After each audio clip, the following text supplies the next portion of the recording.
These last 2 weeks were tough. I'm talking headaches, sickness, stress, but I also found some new ways to feel better. Welcome back to Healing After Baby. This is episode 3. If you missed episode 1 and 2, I will link those in the description. Today I'm sharing my week 5 and week 6 update. However, right now I am filming 10 days post-surgery from my wisdom teeth. And yes, there is still some swelling going on even after 10 days. I got some bruising and still lots of swelling on this side. And that's what's happening. So week 5 and week 6 had a lot of ups and downs. It was a weird 2 weeks for me. A lot of it was mostly physical, but also some emotional and spiritual. But there was also some progress during that time that I'm pretty proud of. So let's start with week 5. Physically, I had a few migraines, which is kind of rare. I also noticed a lot of bloating and exhaustion. I had a lot of neck tension and jaw pain, but like I said, wisdom teeth. That week, I also had to rely on a heat pack almost every single night because my abs they felt like they were just coming apart. And a heat pack usually helps them calm down. I started my postpartum workout journey. I follow the postpartum program by Nourish Mom Love. My main goal is to get my abs back to where they need to be, strong, so that my core is strong and I can do more workouts. That week we also got outside to do a lot of family walks in the evening. Those always help me to reset, and I love spending that time with my family. Some of the tougher moments I had that week was my wisdom tooth consultation. That did stress me out quite a bit. The oral surgeon was amazing, but when I went for my consultation, he did tell me that because I was getting all 4 of them out and 3 of them were still in my gums, that it would be a pretty strenuous surgery, and it has been. Another issue I really struggled with that week was feeling comfortable in my own body and clothes. What's really been hard on me mentally is the fact that I looked and felt great during my whole pregnancy with Scotty. And then after I had Scotty, I was back to almost full activity in 8 weeks. And I was 5 pounds away from my pre-pregnancy weight until I started having more issues with the thyroid problem. And I put on an extra 25 pounds in just a couple months. I worked so hard for 6 months straight to get so close to my pre-pregnancy weight just to end up here. My weight bounced around literally from 246 to 247 all week. I noticed, however, that when I woke up early and showered and did a few chores before the kids got up, the rest of my day went so much smoother, so much better for myself and for my family. However, I only managed to do that for a couple of days. Mentally, I was up and down. I had really one hard day where, I just wanted to feel pretty, and I just didn't have anything to wear that made me feel that way.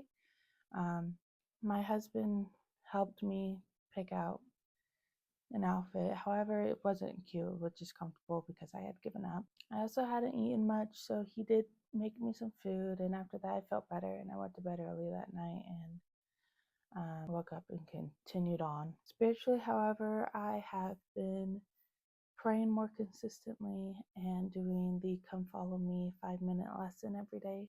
I even went to the second hour of church, which sometimes I tend to skip using my baby as an excuse, but I actually really enjoyed the class this time and felt like I was able to take things away from it that was helpful for the rest of the week. Okay, let's talk about week 6. I started this week off super strong. I was consistent with early bedtimes, waking up early, breakfast in the morning, and I even started counting calories. I felt good about tracking my food and being mindful about what I was eating. I just had to get past the first couple of days of doing so. The perfectionist in me wants to be exact, but I realized mentally it was going to be really difficult to have to track all my calories before I ate something. but I learned from tracking calories, what has a lot of calories and what doesn't, what I can eat more of and what I should eat less of. So it was a really good learning experience. However, after all my efforts, I just couldn't seem to catch a break physically. Tuesday of that week, I noticed like a scratchy throat, runny eyes, runny nose, and I knew it was hay fever season. We have fields right outside of our house, and the farmers were farming. However, by Tuesday night, it was too late to recover, so Wednesday, I woke up super sick. My head was pounding, I had a sore throat, and I could not speak. I had nothing was coming out but a whisper. Thursday, I went to Walmart and I stocked up on so much medicine. I got Flonase, throat spray, cough drops, NyQuil, Dayquil. I know that stuff's not like great for you. I also got allergy meds, but I just did whatever I could to feel better. I did drink a lot of tea though. That's good for you. So after all that effort, I actually did feel better by the end of Thursday night, which was great for me because Colt and I had planned a date to the temple, and we hadn't been together in a very long time. So that was much needed, and it did help lift my spirits. Although I forgot my temple bag, so I didn't have my temple dress, so I rented one at the Idaho Falls Temple. And okay, it was my bad for forgetting my bag, but those dresses are so ugly and they are not made for tall people. Let me tell you, okay? And their little sock thingies are tight. They're like for really small legged folks. So the whole time that I feel like that's all I could focus on, but I still had a good spiritual experience. After Thursday, the weekend went so much better. I was starting to feel better and I hydrated a lot because I was preparing for my wisdom teeth surgery, which I could not stop thinking of all weekend. However, I will get into that coming around week 7 and 8 updates. And I am making a full video of the last 10 days of my wisdom teeth recovery. One of the biggest positives that came out of this week was actually spiritually rather than physical, which is fine. It's probably better. Let's talk about one of my biggest ones this week. I was super consistent in a gratitude journal. Every night I wrote in it. The gratitude journal that I bought, it has a section to write like today's affirmation, and then you write down 5 things you're grateful for and why.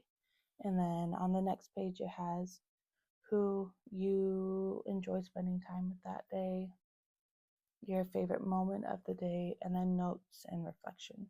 So it takes me about 5 to 10 minutes to do that every night.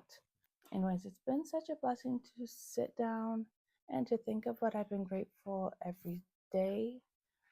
I've seen a lot of blessings come from it, and my spirit, my attitude has been much better, and I do feel more grateful. I've also been better about prayer, scripture study, come follow me, and that has helped me so much, especially during more of this physical trial. So that's weeks 5 and 6. Of course, not perfect in any means, but I am seeing small progress. A lot of that progress is not physical, but mostly emotional, mental, and spiritual. Hopefully the physical part will catch up. Thanks for following along, and I hope to see you next time for episode 4. If you haven't done so already, please subscribe to my channel here. And if you want to find episode 1 and 2, here's the playlist for Healing After Baby. And keep an eye out for my wisdom tooth surgery video.